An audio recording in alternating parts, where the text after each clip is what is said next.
Ya sini. Bani Adam.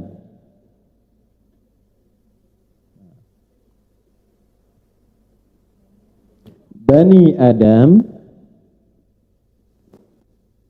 disebutkan 7 kali dalam Al-Quran. Berapa kali? Ya, sekarang fokus baik-baik. Nama ini memiliki 2 arti. Satu, menunjuk pada asal-usul keturunan manusia yang sumbernya dari Nabi Adam dan Sayyidah Hawa. Jadi semua ibu ini kita turunan Nabi. Nabi Adam. Ya, tidak ada manusia hidup di luar keturunan Nabi Adam. Kalau ada di Inggris sana yang memilih keturunannya berasal dari hewan tertentu, silakan saja. Ya, kita tidak ikut. Satu. Nah, makna kedua, perhatikan. Pada kisah Nabi Adam ini, sebelum turun ke bumi, Allah sudah berikan training, istilahnya, istilah kita sekarang. Pembekalan-pembekalan yang di dalamnya ada materi tentang rizki. Adam, ini cara mendapatkan makanan yang baik. Ini cara minum yang baik. Ini cara berpetualang yang baik. Adam, ini cara mendapatkan kenyamanan, cara mendapatkan kesenangan. Kalau engkau kerjakan semua ini dengan pedomannya, aku jamin engkau, catat ini, engkau dan semua anak cucumu dimanapun beraktivitas, dimanapun bekerja akan selalu tenang dan senang. Ya, itu nanti ditemukan di Quran surat Al-Baqarah di ayat 30 sampai ayat ke-38. Surat 2 ayat 30 sampai 38. Saya percepat langsung ayat 38-nya. Qul nahbitu minha jami'a. Fa imma ya'tiyannakum minni huda, faman tabi'a hudaya fala khaufun 'alaihim wala hum yahzanun. Adam, Hawa, sekarang tugasmu di bumi dimulai, turun. Menjadi khalifah. Apa artinya khalifah? Khalifah bukan sekedar pemimpin, dia punya 3 arti. Yang pertama, khalifah itu segala yang mengandung manfaat. Jadi dimanapun ibu beraktivitas, dimanapun ibu berada, usahakan semua yang kita kerjakan bermanfaat. Kita jadi asisten di satu rumah, misalnya ya, apa yang kita kerjakan bermanfaat. Ya, majikan mendapatkan manfaat, di perusahaan mendapatkan manfaat, ke keluarga mendapatkan manfaat. Ketika disebut dengan khalifah, artinya segala yang menghadirkan manfaat. Kalau bicara yang bermanfaat, kalau bekerja di tempat yang bermanfaat, itulah khalifah. Yang kedua, sukses dan makmur. Kalau mau bekerja, jangan tanggung sampai sukses. Kesuksesan itu digunakan untuk memakmurkan tempat kita berpijak. Makanya saya sepakat tuh, ya, dengan PMI, nama Pekerja Migran Indonesia. Karena ibu sedang bekerja memakmurkan negara, devisanya banyak pulang. Ya, saya termasuk dari tahun 2005, sejak era Pak Jumhur Hidayat, itu saya termasuk yang menyuarakan kesejahteraan, ya, perlindungan bagi PMI yang sekarang disebut dengan PMI itu, Kerja Migran Indonesia. Kenapa? Karena jasanya terhadap bangsa itu kuat. Kata itulah yang disebut dalam Al-Quran dengan khalifah, memakmurkan tempat yang kita ya. Yang ketiga, khalifah itu saling menggantikan. Gak ada yang abadi bu sifatnya. Semua yang tinggal di bumi akan digantikan oleh generasi yang lainnya. Maaf, saya ulangi lagi. Maaf, ibu ada kakek masih hidup? Masih. Kalau masih hidup, ada buyut? Masih hidup. Buyut meninggal digantikan oleh kakek kita.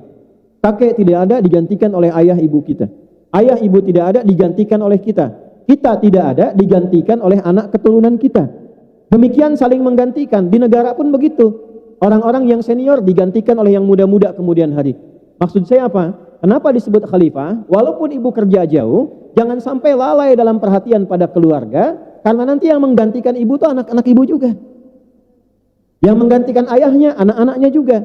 Itulah kenapa disebut dengan khalifah. Nah, dalam mengerjakan kegiatan ini, Allah turunkan pedoman. Kata Allah, Adam, Hawa, bawa tugas ini di bumi, aku siapkan pedoman disebut dengan hudan namanya. Apa namanya? Saya tulis dulu ya, hudan. Itu ada reporter satu namanya Hudan.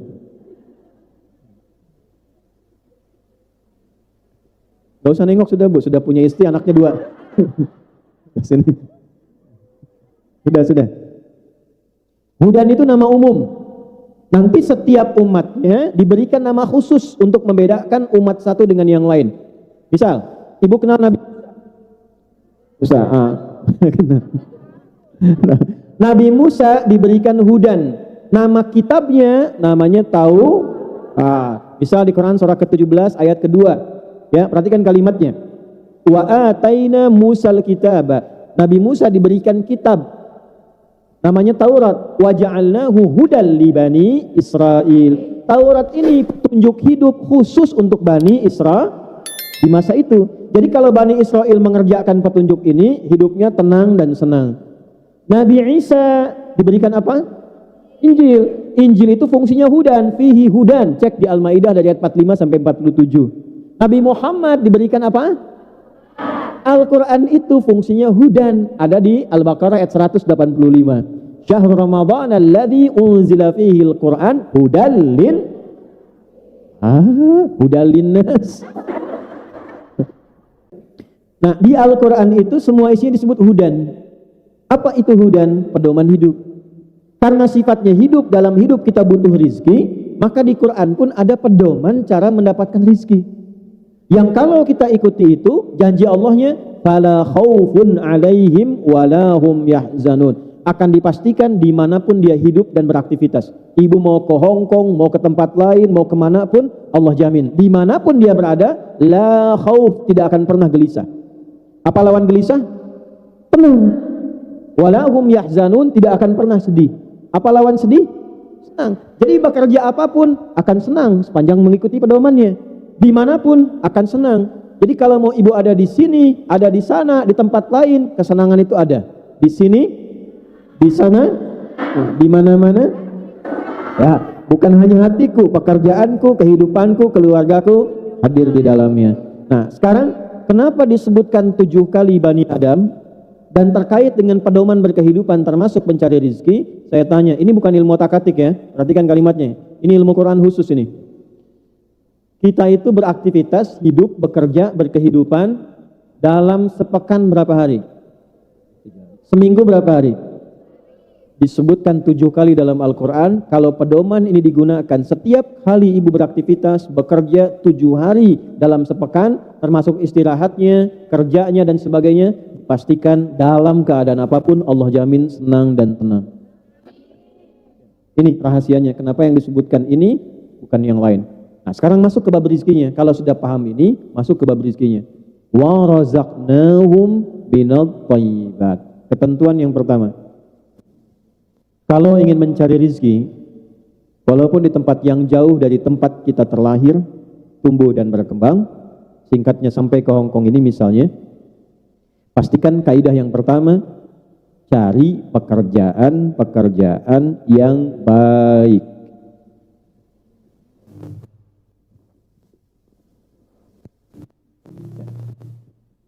Cari pekerjaan yang baik. Baik itu ada 5 nama. 1, thayyib. 2, khair. 3, ma'ruf. 4, ihsan. 5, salih. Ya, saya ulangi sekali lagi. Nanti kalau belum jelas, ibu putar-putar tuh di YouTube-nya sampai berkali-kali ya. 1, thayyib. 2, khair. 3, ma'ruf. 4, ihsan. 5, salih. Jelas? Nah, untuk mencari rezeki dari 5 nama ini Allah pilihkan 1 nama, thayyib dijamakkan menjadi thayyibat. Thayyib. Ada orang namanya thayyib 2 kali puasa, 2 kali lebaran nggak pulang-pulang tuh. Nah. Dah siap. Thayyib jamaknya apa? Kalau jamak sedikit atau banyak? Maksudnya apa? Allah ingin mengatakan, ini yang baik-baik sudah saya tebarkan banyak. Kalau saya sudah siapkan banyak yang baik, mengapa memilih yang tidak baik? Karena ada resiko. Ketika memilih yang tidak baik, mungkin uangnya banyak dapatnya. Tapi karena tidak baik, tidak membuat keadaan hidup kita pun menjadi lebih baik. Kata Allah, harusnya tenang, nanti jadi gelisah. Harusnya senang, nanti jadi nggak nyaman. Jadi Allah itu ketika menurunkan hukum, bukan ingin membuat kita sulit, bukan. Supaya hidup kita bahagia. Saking pentingnya bahagia, ibu bikin judul mencari rezeki yang berbahagia. Nah kalau ingin mencari rezeki yang membahagiakan, kata Allah, saya sudah tebarkan yang baik-baik. Kalau sudah Allah siapkan yang baik-baik, maka kita tinggal mencari menemukan yang baik itu sesuai dengan yang Allah ingin. Nah, jelas sampai sini? Nah, sekarang, ya jadi yakinkan dulu pada hati kita bahwa ketika kita jadi orang baik, diciptakan orang mulia, rezekinya pun harus baik. Kalau mencari dengan cara yang tidak baik, itu pasti membuat gelisah. Bagaimana mengetahui yang baik itu? Ada dua caranya. Satu, thayyib itu bisa dengan caranya. Yang kedua, bisa bentuknya atau jenis pekerjaannya.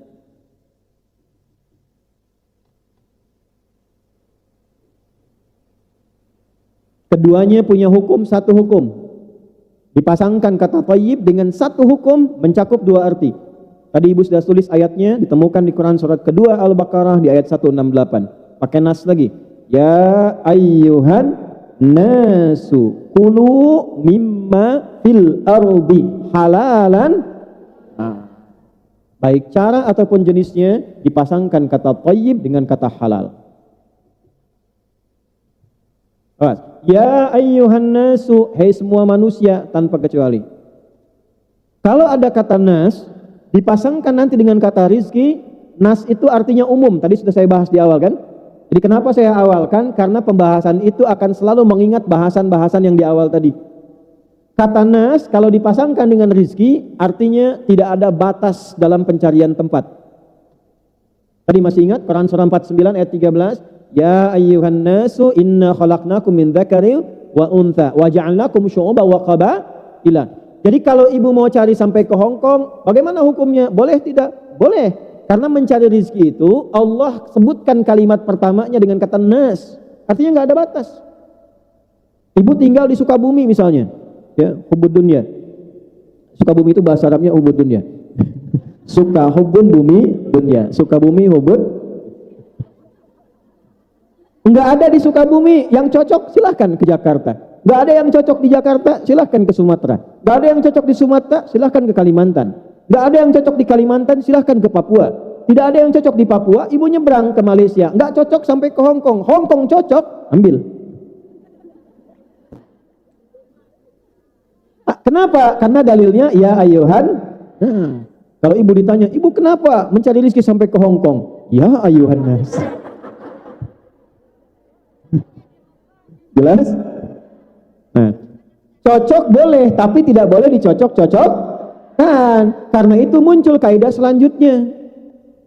Kulu mimma fil ardi. Silahkan cari makan. Kerja. Kenapa disebutkan cari makan? Karena umumnya orang kalau ditanya mau kemana dalam bekerja, jawabannya biasanya mencari sesuap nasi, kan? Walaupun yang dimakan satu rice cooker. Ya ayyuhan nasu kulu mimma fil, carilah di bagian bumi yang bisa kamu jangkau. Di sini nggak ada yang cocok, ya. Bukan karena tidak berbakat, tapi tempatnya tidak sesuai. Jadi kalau ibu banyak ditolak di berbagai tempat, bukan karena ibu tidak unggul, bukan karena keistimewaan ibu tidak cocok berada di tempat itu. Cari tempat lain. Allah ciptakan kita itu dengan istimewa. Kalau ada tempat yang tidak sesuai, berarti keistimewaan kita belum dibutuhkan di situ. Nggak harus selalu bersyukur. Ya supaya tidak banyak kecewa. Melamar di sini ditolak, kecewa. Jadi jangan. Cara berpikirnya begini. Kalau di tempat tertentu kita tidak dibutuhkan, kita ditolak, katakan terima kasih ya Allah, keistimewaanku belum dibutuhkan di sini. Cari tempat lain. Jelas? Nah. Sekarang hari apa? Minggu. Oh ya. Ahad kan? Baik. Ahad ada yang nyebut Minggu ya. Nanti Senin, Selasa, Rabu. Kukira ini hari Minggu, ternyata nanti hari Rabu. Nah, kukira engkau menunggu, ternyata cari yang baru. Pekerjaan maksudnya. Pekerjaan sampai ke liang lahat.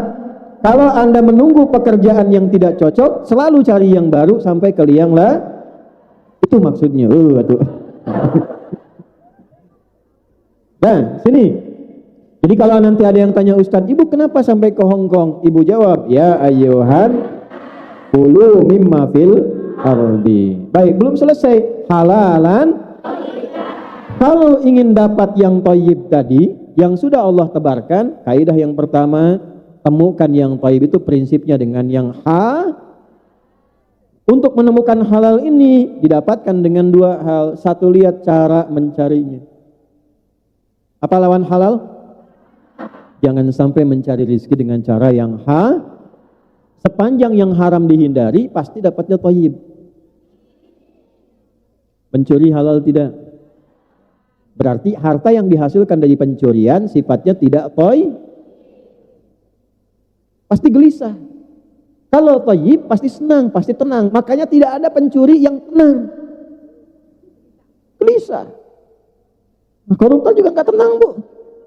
Jangan dikira koruptor itu tenang. Makanya ketika mau korupsi sembunyi-sembunyi, nggak ada yang terang-terangan. Ya, itu kijangnya sudah akan sampai, tolong dijemput ya. Kijang tuh, padahal uang korupsi. Ya, nggak mau ketahuan. Makanya kalau sudah berbuat kejahatan yang besar, pasti melakukan yang kecil-kecil. Untuk menutupi kejahatan yang besar, minimal yang kecil-kecil. Mulai dari bohong, nanti muncul nyogok. Artinya apa? Hidupnya tidak Ibu jauh-jauh sampai ke Hong Kong. Kalau untuk nyari yang haram, untuk apa?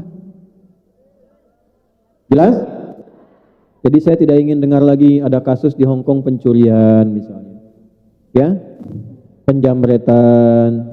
Tidak jadi taati aturan dengan cara yang baik. Nih poin 1.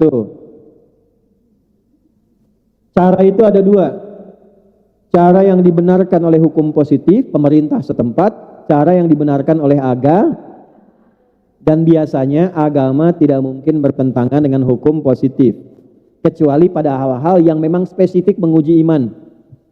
Ya, misal menurut agama jual makanan boleh nggak? Boleh. Tapi ada makanan-makanan yang dinilai oleh agama membahayakan, baik untuk iman ataupun untuk kesehatan. Misal minuman keras dari minuman. Ya, minuman keras itu merusak pada pikiran. Karena merusak kepada akal, agama Islam melarang. Kenapa? Supaya fungsi akalnya tetap sehat. Kalau akal terganggu, berpikirnya tidak baik, hidupnya terganggu juga. Itulah sebabnya kenapa diharamkan minuman keras, supaya fisiknya sehat, akalnya sehat, hidupnya benar. Kalau itu dikonsumsi, ibu mau kerja dimanapun, tiba-tiba mengkonsumsi itu, pekerjaan akan terganggu. Minimal kalau akalnya rusak, bicaranya tidak teratur. Kalau bicara sudah tidak teratur, siapa yang bisa menggunakan jasa ibu dalam kehidupan? Tidak ada. Nah, oleh karena itu, yang pertama dipastikan, kalaupun secara hukum pemerintahan misalnya boleh, tidak dilarang, tapi kalau hukum agama mengatakan tidak dibenarkan, maka coba cari peluang lain, kesempatan lain yang kira-kira bisa menggunakan cara pencarian rezeki yang lebih baik. Maksudnya apa? Walaupun uangnya banyak, tapi didapatkan dengan cara yang tidak baik, itu tidak akan membahagiakan. Ujungnya jadi penyakit nantinya. Ya, jelas sampai sini? Ya, pilih mana? Gaji 100 juta haram atau 10 juta halal?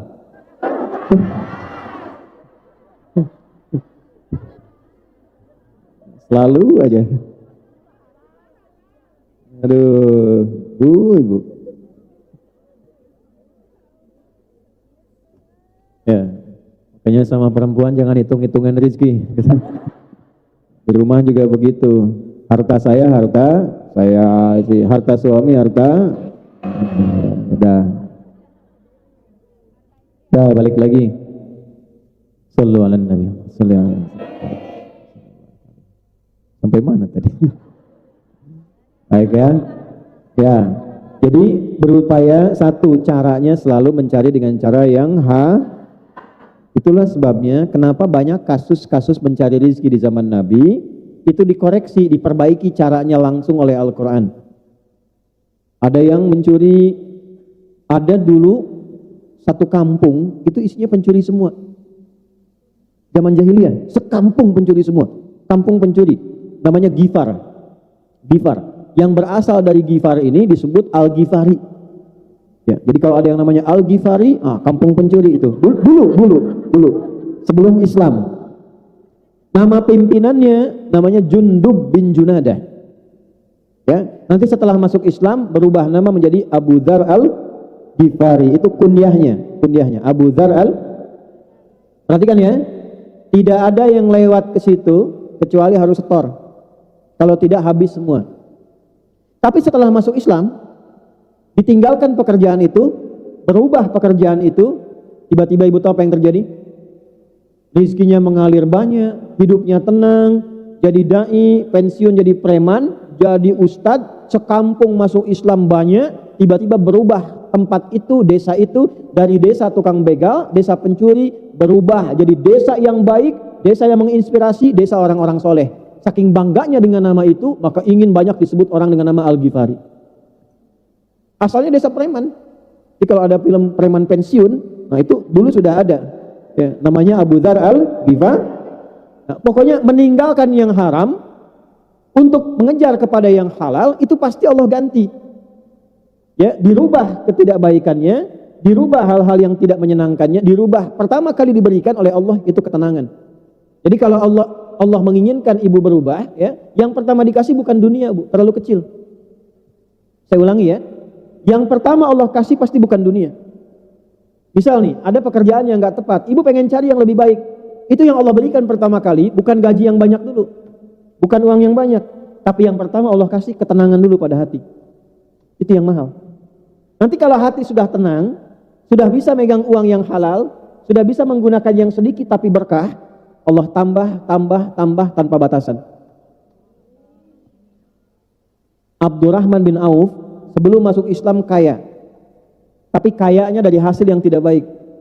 Allah tidak ingin terjadi masuk Islam yang tidak baiknya dibuang semua, mulai dari awal usaha lagi, tiba-tiba 2 tahun jadi orang nomor 3 paling kaya di kota Madinah. Setelah 4 tahun, 5 tahun Nabi meninggal dunia, jadi orang nomor 1 paling kaya di Madinah, yang kapaknya saja ada cerita mengatakan terbuat dari emas. Ada kajian menghitung, saya waktu mendapatkan referensi menghitung itu, kurang lebih valuasi itu nilai hartanya waktu itu, kalau dihitung sekarang, itu jumlahnya 14.000 triliun. Utsman bin Affan, modalnya kebun dengan sumur. Setelah masuk Islam, diwakafkan itu, dijadikan amal saleh, sampai sekarang kebunnya masih ada, punya hotel setelah 15 abad, penghasilan dari hotel itu disedekahkan untuk umat Islam, baik yang di Madinah ataupun orang luar yang membutuhkan. Mau seperti itu? Nih caranya, Allah sudah tebarkan yang halal, sudah tebarkan yang thayyib. Kalau sudah diberikan yang baik, jangan cari yang tidak baik. Dah, itu cara yang pertama. 2 jenisnya, bentuknya.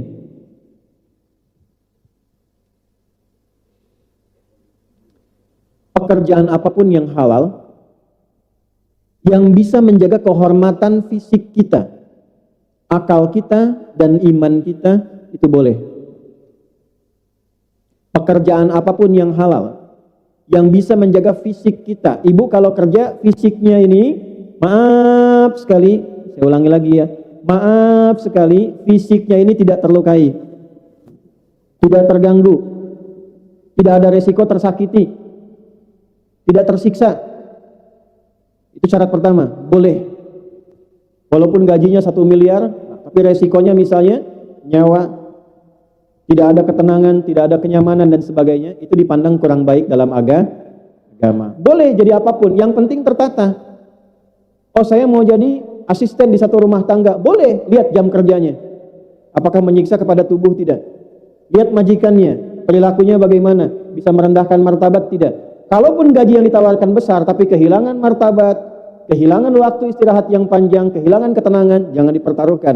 Karena masih ada rezeki Allah yang terbaik ditempatkan di tempat-tempat yang lain. Jelas? Ya. Saya insya Allah lihat kalau di Hong Kong, ini aturannya sudah cukup baik ya. Sudah stabil. Beberapa tempat itu kalau saya berikan pembekalan, saya selalu lihat dan saya terangkan tempatnya. Misal kalau di Arab itu dibagi 2. Ada Arab, ada A'rab. Kalau Arab itu orang kota.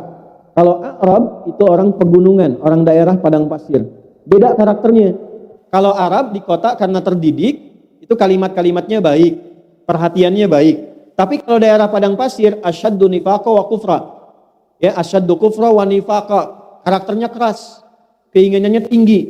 Jadi kalau naik mobil pun kalau ke Arab, supirnya itu dari Arab, itu ada caranya. Yang masuk pertama harus laki-laki, baru perempuan ikut. Kalau keluar, perempuan harus duluan, baru laki-laki setelah itu. Dan seterusnya, karena karakternya berbeda. Nah, di tempat manapun, mau di kantor, mau di pabrik, mau di rumah, dipastikan diupayakan satu pekerjaan yang menyelamatkan terhadap tubuh seutuhnya. Jelas? Dua, akal. Jangan sampai mencari pekerjaan yang di dalamnya ada bentuk atau jenis yang merusak terhadap akal. Walaupun dapat hasilnya banyak, tapi ada resiko akalnya terganggu, maka mohon maaf sebaiknya mencoba mencari pekerjaan yang lain. Ini dulu satu. Ini fisik, kedua akal.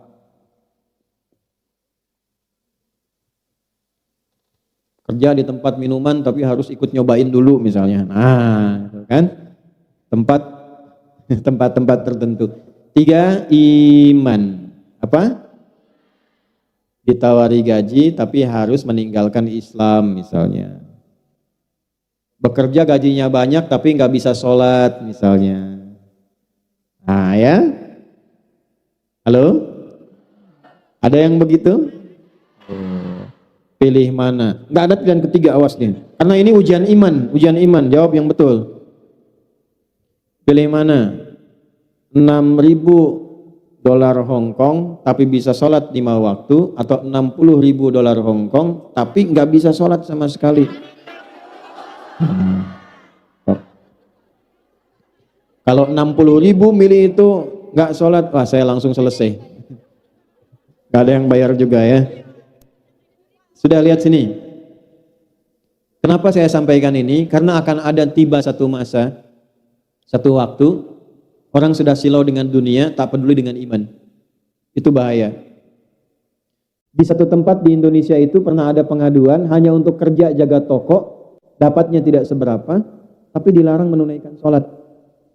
Ingat ya Bu ya, dunia tidak satu saat akan nanti yang dibawa pulang itu bukan bekal yang sekarang didapatkan di dunia, karena alamnya beda. Saya tanya sama ibu nih, di dunia saja hukum sudah beda. Di Hong Kong sama nggak hukum yang di Indonesia? Mata uangnya sama nggak? Beda. Nah, beda tempat saja di dunia sudah beda hukum. Terus ibu mau pulang ke akhirat mau hukumnya sama? Nggak mungkin. Hukum akhirat beda. Ke alam kubur saja sudah beda. Ibu di dunia pakai pakaian begini. Kadang seragaman, kadang dilihat yang bagus dan sebagainya. Tapi begitu masuk ke alam kubur, beda alam, pindah dunianya, tidak berbeda, tidak sama lagi, maka yang dikenakan pun tidak akan sama. Pakaiannya apakah begini? Tidak. Apakah handphone yang kita cari, gaji pertama saya buat handphone ini, nanti masuk ke alam kubur dibawa nggak? Tidak. Dolarnya dibawa nggak? Rupiahnya dibawa nggak? Tidak. Oh, nanti saya mau bawa handphone masuk ke alam kubur kan ya, kalau kamu kangen miss call aja. Bisa. Miss call agar mati syariyah. Gak nyambung. Nah yang dibawa apanya? Amal pertama yang akan membantu kita saat pindah alam itu, kita yakin sebagai orang beriman, amal pertamanya, ingat dari awal tadi, ada fisik, ada akal, ada roh. Saat meninggal yang dicabut apanya? Rohnya. Maka yang dibawa itu amalan rohnya. Nah, amal roh ini beda dengan fisik. Makanan fisik, makan, sarapan, macam-macam. Makanan akal, belajar, baca. Makanan roh itu ibadah, sholat, Bu, baca Quran. Ketika meninggal, rohnya dicabut, itu yang ikut sholatnya, yang ikut pengajiannya, baca Qurannya. Kalau makanan fisik gak ikut. Jadi yang kita kumpulkan sekarang, kalau meninggal itu gak ikut. Yang pintar-pintar sampai punya gelar S1, S2, S3, S4, kerupuk 3, itu sampai dingin, kan kita S semua kan ya, SD, SMP, SMA, S1, S2, S, itu gelar sebanyak apapun kalau meninggal nggak kepake. Semuanya pengen satu gelarnya, apa artinya almarhum? Bukan, almarhum itu yang disayang Allah. Oh. Almarhum itu yang disayang, dari kata rahimah, almarhum yang disayang Allah. Ini nggak kenal Allah pengen disayang, nggak pernah sholat pengen disayang. Kenal Allah enggak, sholat enggak, baca Quran juga enggak, meninggal pengen gimana?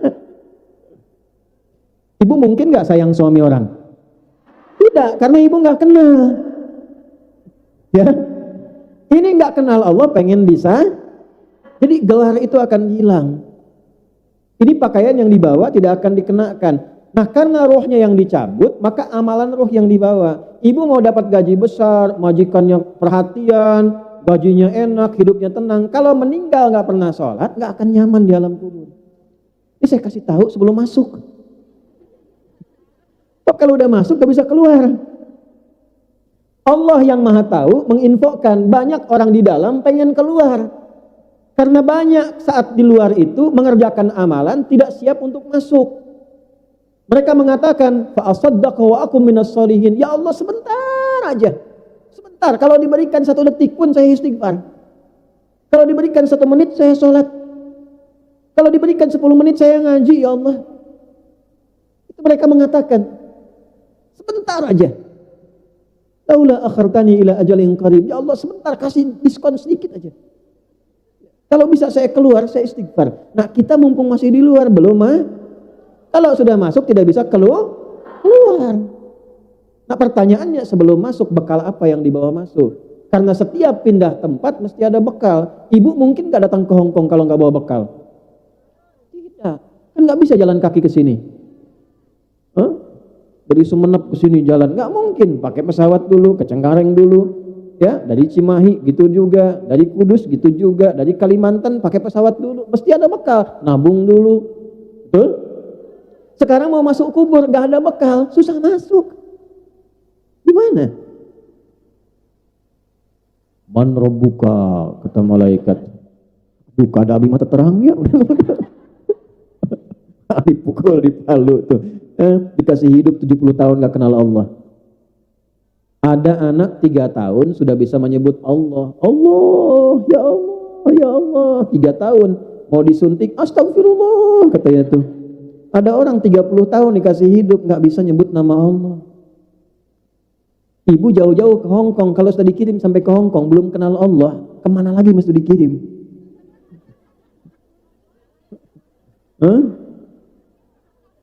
Oh, jelas? Jadi jangan sampai jauh-jauh ke Hong Kong, rizki di dunia dicari-cari, persiapan kubur rizkinya tidak dicari. Jadi harus seimbang. Betul, kerja yang bagus, gaji bagus, tapi pekerjaan akhirat pun harus dikerjakan untuk bekal pulang. Maka yang pertama yang harus kita kaji, pencarian rizki itu, carilah rizki yang membuat kita abadi dalam hidup. Dunia sementara, akhirat Nah, jadi kalau orang cerdas, dia akan mencari bekal untuk hidup selamanya.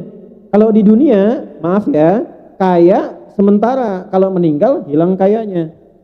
Kalaupun cukup, orang sebut miskin sementara, kalau meninggal bekal akhiratnya banyak, kaya akhiratnya.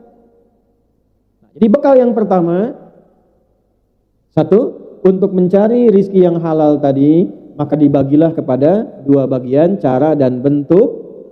Caranya harus halal, bentuknya harus biasanya suka lupa. Kalau sudah lupa suka nggak ingat.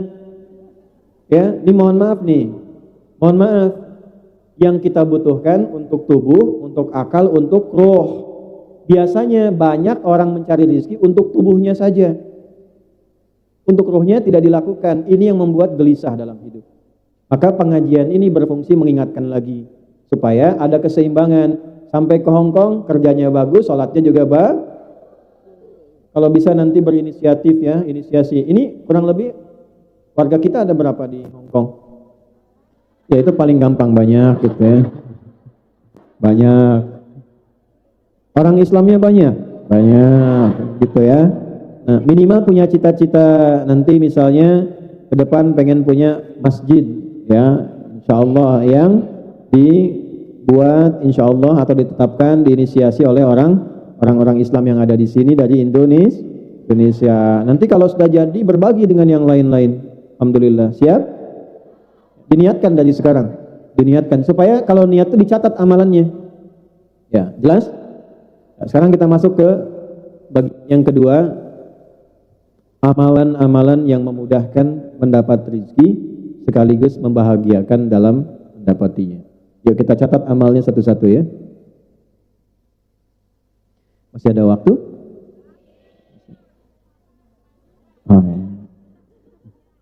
Sampai jam berapa? Baik, ya, enggak apa-apa. Silahkan Ibu sampai jam 1. Saya sampai jam 12 selesai. Yuk, satu ya. Saya tes dulu, tes. Pelan-pelan. Masih ingat tadi kita mencari rezeki jenisnya ada berapa? Baik. Tubuh kita ini ada berapa jenis? Satu apa? Fisik. Dua apa? Tiga apa? Tuh. Nah, jadi mencari rezeki pun harus memenuhi kebutuhan 3 bagian diri kita ini. Fisiknya, akalnya, atau apa? Ruhnya. Sekarang kita mulai dari rezeki untuk roh dulu. Ini materinya agak dalam. Sebab kalau rohnya tidak baik, fisiknya tidak akan baik. Saya ulangi ya. Kalau rohnya sakit, fisiknya ikut sakit. Dan obatnya nggak akan ditemukan di rumah sakit. Iri, dengki, ria, itu penyakit hati. Kalau sakit hati, iri hati, tidak ada iri mata. Iritasi. Dengki hidung misalnya, nggak ada. Ibu cari itu rumah sakit secanggih-canggihnya di Hong Kong, klinik. Saya pusing gitu. Apa gejala yang dirasakan? Kalau majikan saya beli tas baru, saya pusing. Nggak ada obatnya. Nah, maka yang pertama, yuk amalan untuk mendapatkan rizki bagi roh. Quran surat 13 ayat 28. Ala bidzikrillahi tatma'innul qulub. Yakinkan pada hatimu yang paling dalam, dengan banyak berzikir kepada Allah akan memberikan ketenangan pada hatimu. Jadi rizki yang paling tinggi untuk roh, untuk kolbu kita adalah ketenangan. Tadi yang pertama ditulis.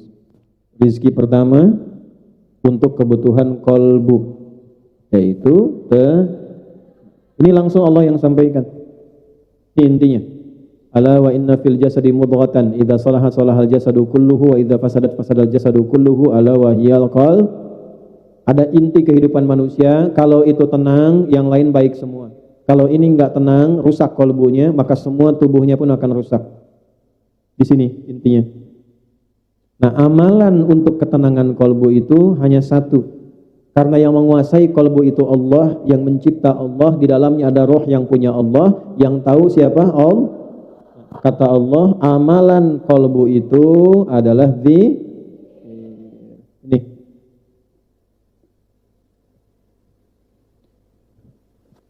Jadi orang yang sering berzikir, orang yang senang berzikir, sesungguhnya dia mendapatkan rizki langsung dari Allah untuk ketenangan jiwanya.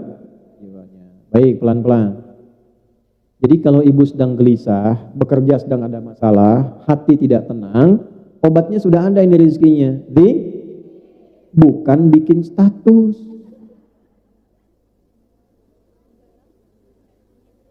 Buka Instagram. Nggak nyangka ya. Nah, itu sedang nyangka. Orang yang bilang nggak nyangka sedang nggak seperti dia gitu. Macam-macam. Jadi sekarang sudah tahu kalau sedang gelisah, sedang nggak enak, sedang ada masalah, apapun pekerjaannya, sedang bikin nggak tenang, alihkan kemana? Ke Sekarang apa saja bentuk zikir itu? Ya, sekarang kita rinci. Ya, kalau sudah tahu, sudah selesai pengajian. Jenis-jenis zikir. 1. Pelan-pelan. Saya berikan beberapa kalimat ya, beberapa amalan. 1, kalimat yang mudah diucapkan, menenangkan kepada hati, mendatangkan cinta Allah. Mau? Istighfar.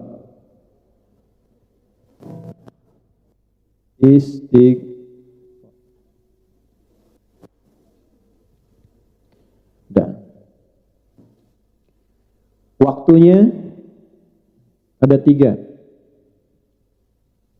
1, ada istighfar yang kalau dikerjakan, ibu lakukan di waktu itu mudah mempercepat ya terkabulnya doa dan mendatangkan rezeki dari Allah. Waktunya sesaat sebelum masuk waktu subuh. Kalau bisa, ibu lakukan dulu tahajud sebelumnya, walaupun 2 rakaat. Kalau mau tahajud, masih ingin baru memulai, sebelumnya belum pernah tahajud, jangan banyak-banyak dulu. Nabi juga kasih rumus, sholatul laili matna matna. Sholat malam itu kalau ingin bangun malam, ingin tahajud, misal, jangan dipaksa banyak dulu. Kata Nabi, matna matna, mulai 2 rakaat dulu. Itu pun pilih surat yang paling mudah kita hafalkan. Boleh. Jangan maksa, wah 2 rakaat, satunya Al-Baqarah, keduanya Ali Imran misalnya, ya. Ataupun Alif Lam Mim juga, cuman sekali langsung ruku. Nah, ini betul. Dalilnya Al-Muzammil ayat ke-20, faqra'u ma tayassara minal Quran. Silahkan tahajud, baca yang paling mudah, yang paling ringan. Misal, karena ini lagi musim dingin misalnya di Hong Kong, cool, ya. Baca 3 cool. Rakaat pertama qul a'udzu birabbil falaq. Rakaat kedua qul a'udzu birabbin. Nah, nanti witir qul huwallahu ahad. Enggak apa-apa. Enggak nyaman dulu aja, yang penting nyaman. Nanti kalau sudah merasa bosan dengan 2 rakaat, tambah lagi 2 rakaat. 2 rakaat lagi misalnya ad-duha dengan al-insyirah. Enggak apa-apa, sampai merasa nyaman dulu. Jangan dipaksakan langsung 11, langsung 23. Nanti begitu capek besoknya enggak mau lagi. Betul. Nabi juga bacanya yang ringan-ringan. Nabi itu kalau tahajud yang ringan. Tapi ringan versi Nabi beda dengan ringan versi Nabi itu paling ringan rakaat pertama 100 ayat Al-Baqarah. Ya pernah ada yang mau ikut di belakang beliau, beberapa sahabat. Ya pernah ikut tuh di belakang beliau. Ternyata rakaat pertamanya begitu 100 ayat Al-Baqarah, ditunggu mau ruku nyambung sampai selesai. Betul, dikira mau ruku nyambung Ali Imran. Dikira mau ruku nyambung An-Nisa. Begitu selesai 5 juz 4 halaman kurang lebih, rakaat pertama 5 juz 4 halaman kurang lebih, ruku. Rakaat pertama. Besoknya enggak ada lagi yang ikut. Nah, maka mulai dengan apa? Tahajud dulu. Nah, tahajud pun kalau bisa jangan terlalu awal. Kalau baru mau memulai ya, belum terbiasa, dekatkan ke subuh. Bisa subuh jam berapa tadi?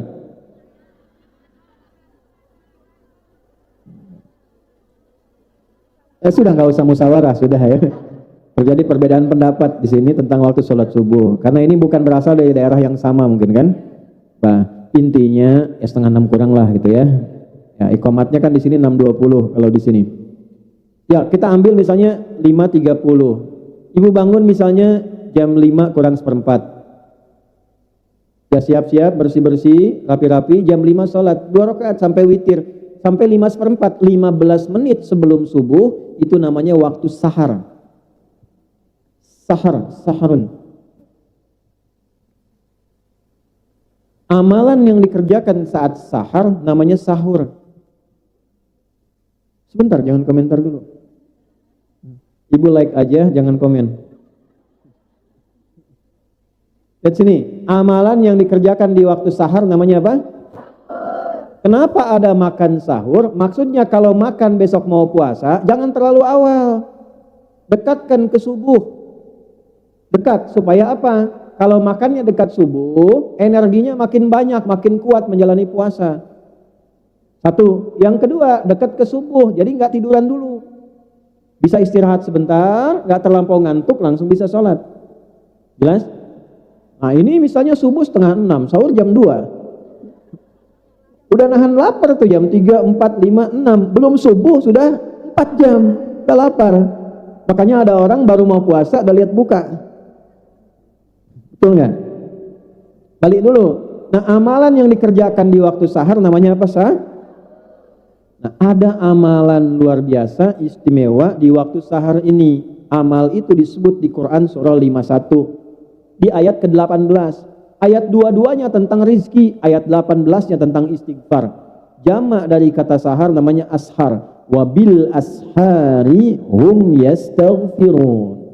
Dan ada orang-orang yang di waktu sahar ini banyak beristighfar kepada Allah. Nah, istighfar di waktu sahar itu, awas nih rahasianya, itu bisa mempercepat datangnya rizki dari Allah. Sudah? Jadi ayat 18-nya tentang istighfar, ayat 22-nya tentang rizki. Jadi kalau bisa, ya malamnya bangun dulu, tadi jam 5 kurang seperempat, jam 5-nya sholat walaupun 2 rakaat. Setelah itu witir, istighfar. Apa kalimat istighfarnya? Bacaannya apa? Ya, sebentar. Kalau mau singkat, satu aja. Astaghfirullahaladzim, astaghfirullahaladzim, astaghfirullahaladzim. Sudah? Kalau ingin istighfarnya itu sekaligus menggugurkan dosa, diampuni dosa-dosa yang sebelumnya pernah dikerjakan. Ini ada ijazahnya langsung dari Nabi nih. Astaghfirullahaladzim alladzi la ilaha illa huwal hayyul qayyum wa atubu. Bagus. Itu ya. Kalau bisa astaghfirullahaladzim alladzi la ilaha illa huwal hayyul qayyum wa atubu ilaih. Jelas? Baca itu sampai datang waktu di alarm aja. Kasih alarmnya adzan misalnya, karena kan jarang terdengar sampai ke rumah kan. Baik. Nggak ada adzan kan? Dan ibu nggak harus adzan sendiri. Pakai aja suara alarm pas jam sekian adzan. Berhenti, siap-siap waktu Coba mulai praktekkan. Ini sudah masuk bulan Rajab nih, praktekin. Ya, siap? Nah, nanti lihat setelah itu perbedaannya seperti apa. Yang kedua, ada istighfar yang dilakukan saat berbuat salah. Nanti dalilnya Quran surat Nuh ayat 10. Faqultu astaghfiru rabbakum innahu kana ghaffara. Tuh lihat setelah itu, yursilis samaa'a 'alaikum midrara wa yumdidkum, melipat gandakan harta. Istighfar. Jadi kalau sedang salah, langsung istighfar. Salah lihat, istighfar, astagfirullah. Ya, yang bapak-bapak biasanya nih. Keluar jalan, lagi musim panas tuh, astagfirullah. Astagfirullah tuh langsung paling ya, astagfirullah. Astagfirullah. Nah itu dibalas oleh Allah, diperintahkan malaikat catat ganti dengan rizki.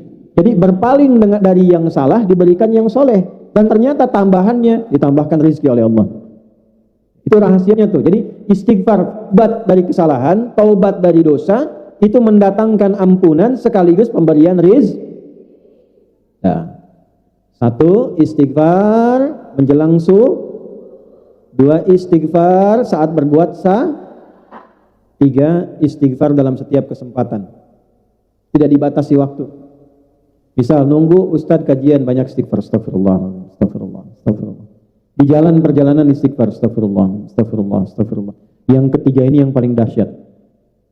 Kalau sudah terbiasa pada yang ketiga, maka datanglah cinta Allah. Itu Bu, kalau Allah sudah cinta, belum minta sudah dikasih. Ibu kalau ada anak yang sangat dicintai, dikasih apa aja kan? Belum minta sudah diberi kan? Itu kalau ada hamba Allah rajin istighfar, tanpa batas, tanpa waktu, jangankan meminta, sebelum minta yang dia butuhkan Allah kirimkan. Jadi ada, sekaligus saya tutup sebentar, ada satu orang pembuat roti. Dia rajin istighfar, bikin roti istighfar, bikin adonan istighfar, istighfar terus kan. Tiba-tiba ada seorang ulama besar sekali, namanya Imam Ahmad bin Hanbal. Ada yang menyebut Imam Hasan al-Basri, tapi semua orang sepakat ulama, hanya beda tentang siapa namanya. Intinya ulama besar ini tiba-tiba datang ke daerahnya, pengen datang aja, karena capek, lelah, singgah di masjid Bu. Begitu tiduran, ya di situ viral, ulama besar viral, tapi nggak pernah lihat orangnya. Karena dulu kan nggak ada YouTube, nggak ada Facebook, nggak ada Instagram, ya, nggak ada TV. Jadi tahu namanya, tapi tidak pernah lihat orang. Begitu kemudian beliau sedang rebahan di dalam masjid, itu diusir oleh marbotnya. Kamu nggak boleh rebahan di sini. Padahal marbot itu dengar ulama besar, tapi belum telah lihat orang. Dan ulama ini saking tawadunya, nggak bilang, saya ini ulama besar loh, gitu enggak. Keluar. Tiduran di luar. di pelataran masjid. Diusir juga, nggak boleh di sini, keluar. Roh, katanya, roh. Ya, roh itu bahasa tertinggi. Kalau orang marah, orang Arab minta pergi, pertama idhab, pergi. Yang kedua barwah itu di luar, keluar sana. Yang ketiga roh itu dari kata roh, pergi dengan roh-rohnya sekalian. Roh, katanya. Ayo Allah, roh. Pergi, rohnya pun jangan tinggal, pergi. Itu begitu ulama besar ini keluar, jalan, tiba-tiba kelihatanlah di tempat toko yang tukang roti tadi, sedang bikin adonan. Nah tukang rotinya lihat, lelah kan, dipanggil, Syekh, kayaknya lelah, istirahat di sini saja. Nah begitu sedang istirahat, singkatnya, ulama ini melihat, si pembuat roti ini sering istighfar. Ulama ini tahu, faidahnya tahu, manfaatnya tahu. Tapi ingin membuktikan di lisan pembuat roti ini, bertanya, ya fulan, aku lihat tadi kamu bikin adonan istighfar, jadi roti istighfar. Saya hanya ingin tanya, apa manfaat istighfar ini untuk kamu? Kata pembuat roti ini kisah nyata.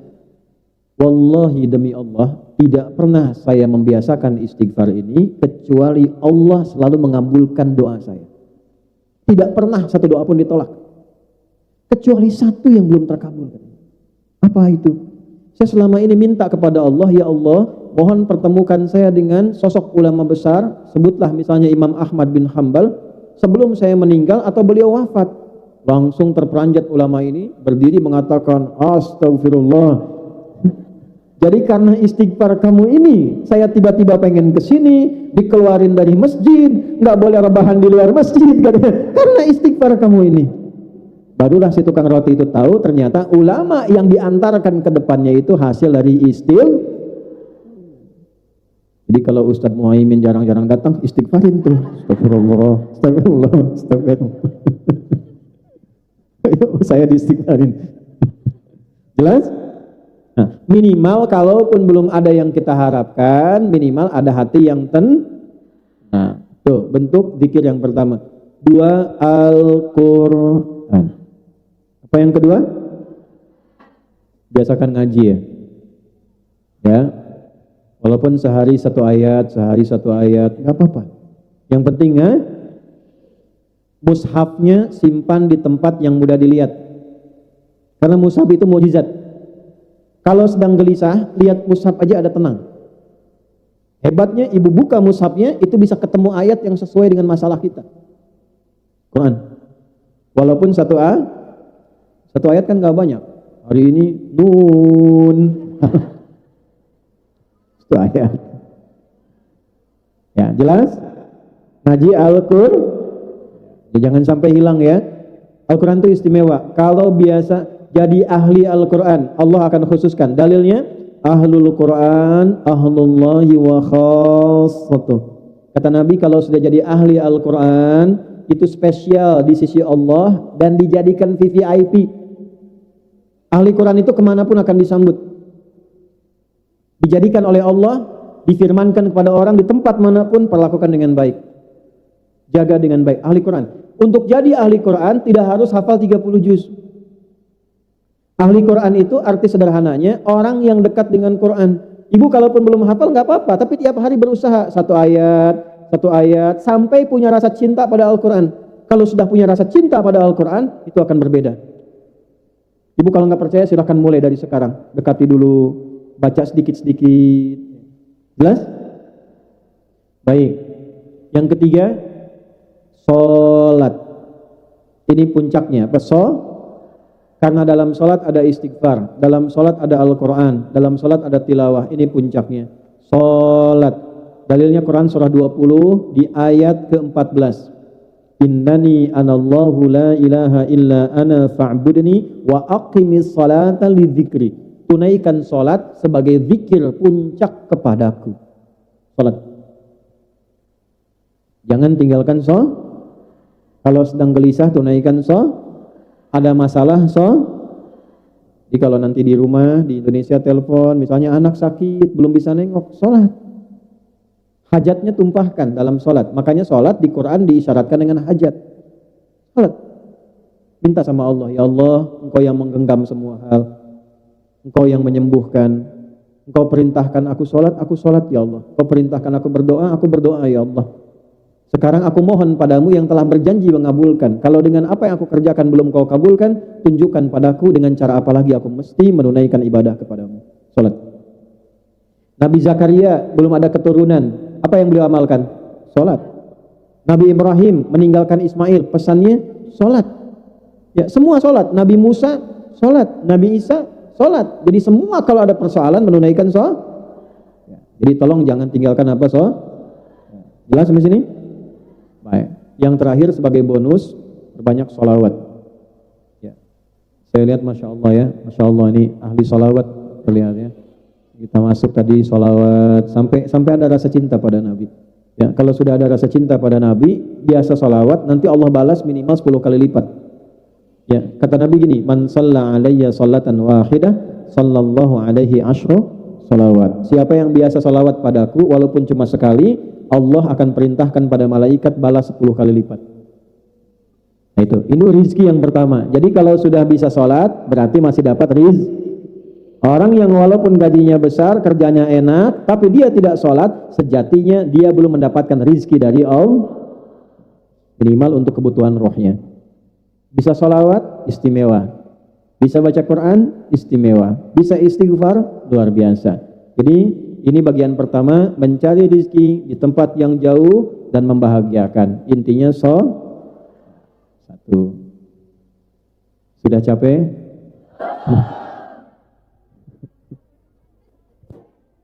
7 menit lagi ya. Duhur jam berapa duhur? Jam 1. Masih ada waktu ya. Maksud saya 7 menit kita jeda dulu. Tanya jawab ya, saya tanya, ibu jawab. Untuk memastikan yang saya sampaikan ibu paham tidak ya, atau ibu tanya ya, jawab. 1, zikir utamanya 2,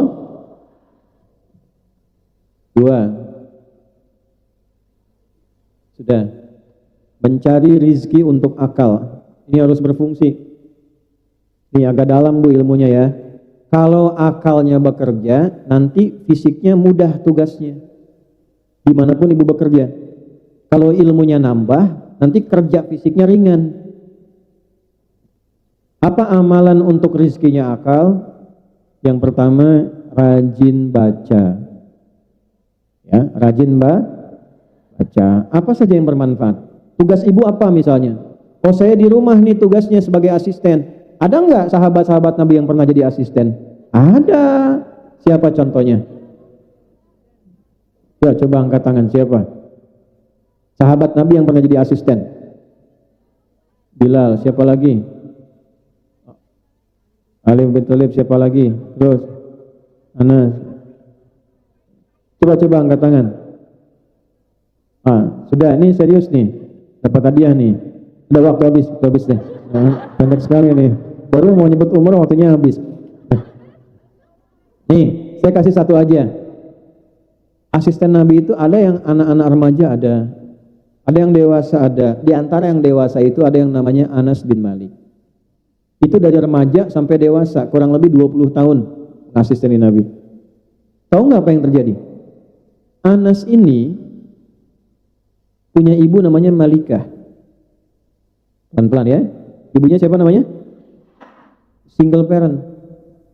Datang ke Nabi mengatakan, ya Rasulullah, saya punya anak cekatan nih, bisa jadi asisten Nabi. Oleh Nabi diangkat jadi asisten. Jadi asisten Nabi selama 20 tahun. Didoakan oleh Nabi, umurnya panjang, hartanya berlimpah. Sepeninggal Nabi, termasuk jadi sahabat yang kaya, orang kaya, umurnya panjang, keturunannya banyak. Anda bayangkan? Kebayang tidak? Tidak, saking dahsyatnya itu.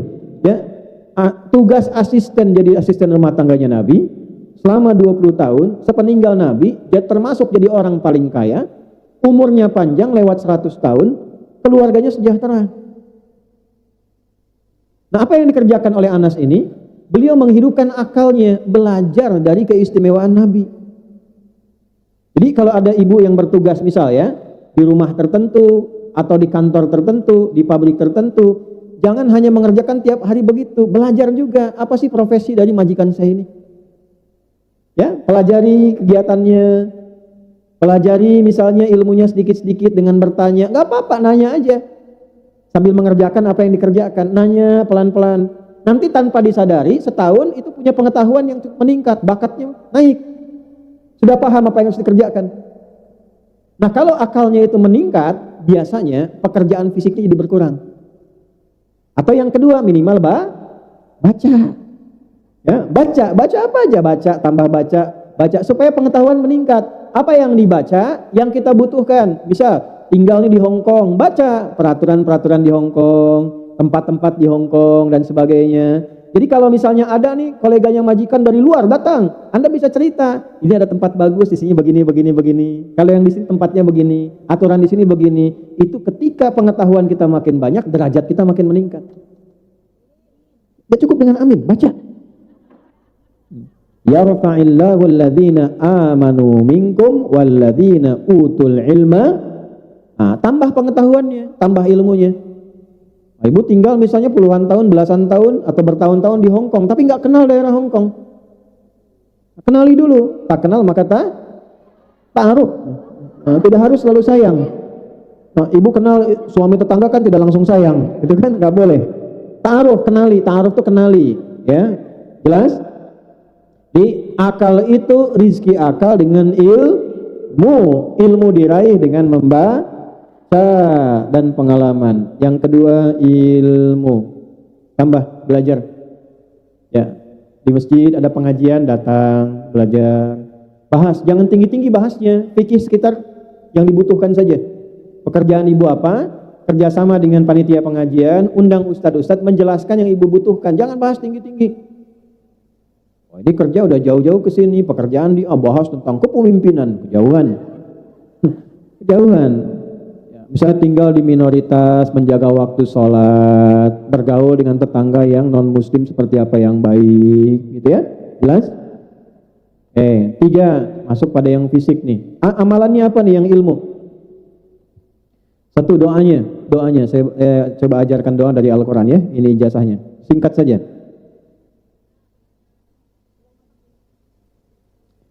Rabbi zidni ilma. Sudah? Rabbi zidni ilma. Sampai situ dulu ya. Wa qur rabbi zidni ilma. Itu aja, Rabbi zidni ilman, Rabbi zidni ilman. Kalau mau ngaji, baca itu dulu, Rabbi zidni ilma. Kalau mau tambahkan warzuqni, ya Allah, tambahkan padaku selalu pengetahuan dan berikan kemampuan untuk memahami. Karena ada yang nambah ilmu tapi tidak itu bahaya. Pelan-pelan. Jadi yang kedua, rizkinya akal itu dengan Jadi selama di Hong Kong pelajari tempat-tempat, ibu catat. Tempat ini ada ini, beli ini ada di sini. Nanti kapan-kapan misalnya ada tamu, ada siapa, atau ada kolega dari tuan rumah, nanya-nanya, ditanya, kita nggak kaku, tahu. Jelas? Nah, itu kalau sudah seperti itu, dianggapnya level kita naik nantinya. Nah, kalau sudah naik pengetahuan banyak, ibu bisa mencari tempat yang lebih lagi yang sesuai dengan pengetahuannya. Rizkinya pun akan otomatis naik. Jelas sampai sini? Kalau bukan ibu, siapkan anak-anaknya. Anda boleh bekerja apapun, tapi siapkan anak memiliki derajat yang lebih tinggi dari orang tuanya. Ya. Jangan sampai anak putus sekolah. Kalau bisa sekolahkan yang tinggi, sampai sarjana, sampai lulus, itu ada kebanggaan luar biasa. Ya. 3. Rizki yang sifatnya fisik ini.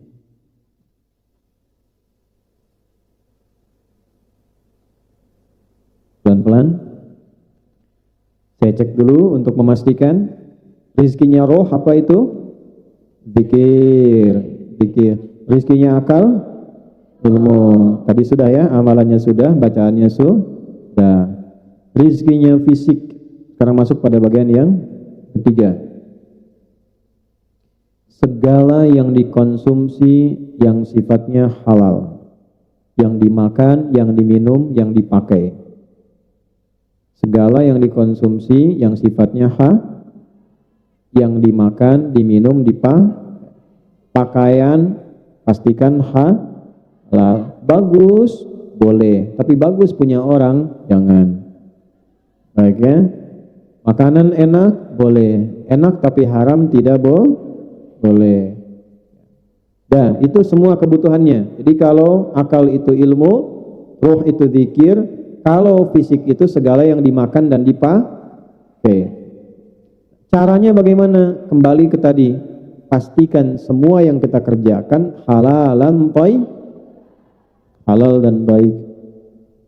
Halal plus baik. Nah, disinilah ibu keluarkan nanti dengan pengajian, kan biasanya banyak ya pengajiannya. Nah, keluarkan, coba cari bentuk pengajian yang materinya, yang diajarkannya mengeluarkan yang ini, yang thayyib yang ada di Hongkong apa saja. Kalau belum ada, usahakan bikin ada. Misal, ini kan 170.000 kurang lebih. Tadi malam bahkan saya dapat data 185.000 orang Indonesia yang ada di Hongkong. Kalau misalnya 80% itu muslim, butuh makan kan? Ya, kenapa nggak diupayakan misalnya bikin kayak kantin untuk orang-orang Indonesia yang muslim misalnya, cari makanan yang halal. Artinya ada peluang kan? Peluang untuk masak, peluang untuk bikin restoran, peluang untuk macam-macam kebutuhan. Ini kan butuh berpakaian yang bisa digunakan untuk sholat kan? Berarti ada peluang kan? Peluang untuk jual pakaian yang baik, yang syar'i dan sebagainya. Ada perangkat-perangkat yang bisa digunakan. Nah, itu apa yang bisa dilakukan? Kalau tidak dengan komunitas ini, bisa berkomunikasi dengan yang Hongkongnya siapa? Bekerja sama dan sebagainya. Nah, di luar itu, hal-hal yang umum silahkan cari. Ya, dicek. Makanya tadi saya katakan yang nomor 2 itu, kenali di sini mana saja pekerjaan yang halal, mana saja pekerjaan yang thayyib. Ada yang sifatnya halal tapi belum tentu thayyib. Ada yang thayyib tapi belum tentu maka dicari halalan thayyib. Jelas sampai sini? Ini sudah saya terangkan tadi cara mencarinya. Kalau 3 ini digabungkan, maka hasilnya luar biasa. Ya, bekerjanya halal, thayyib, salatnya iya, zikirnya iya, ngajinya iya, belajarnya iya. Maka disinilah bertemu janji Allah di Quran surah Al-Mujadalah surah 58 di ayat yang ke-11. Yarfa'illahu alladhina amanu minkum walladzina utul ilma darajat. Allah akan angkat derajat, status, tanpa ibu harus update status. Mau di Facebook, mau di Instagram, mau dimanapun, Allah yang update langsung, diangkat statusnya sepanjang syarat ini terpenuhi. Imannya dijaga, ilmunya bertambah. 2 ini dipakai mencari rezeki, maka kebahagiaan itu tidak harus dikejar, dia akan datang dengan sendirinya. Ya kan? Jadi mulai hari ini Anda bisa buat status, bahagia itu sederhana ketika aku kenal Allah. Ya, kan orang banyak bahagia itu sederhana, bisa minum teh di atas gunung Rinjani, ya kan? Naiknya aja susah gitu kan. Bahagia itu sederhana, bisa makan nasi uduk di atas menara Hongkong, ya kan? Datangnya jauh. Ya, bahagia itu sederhana ketika aku bisa sholat. Bahagia itu sederhana ketika lisanku bisa berzikir. Bahagia itu sederhana ketika pekerjaanku halal dan thayyib. Maka silahkan rasakan bedanya, bedakan rasanya.